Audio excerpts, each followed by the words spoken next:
makasalanan, sa larangan ng kabanalan at pagtitika ng buong wagas. Ang ganda mo'y makalangit, sana ako'y iyong akitin ng sambit laging palagi, ang ngalan mong sakdal tamis.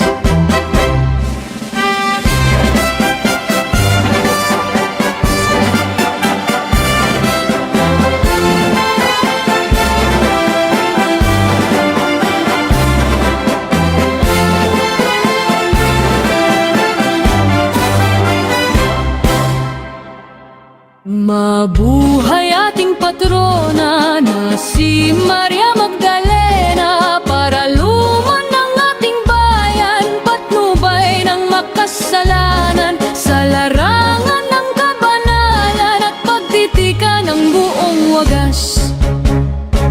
Ang ganda mo'y makalangit, sana ako'y iyong akitin ng sambit laging palagi, ang ngalan mong sakdal tamis.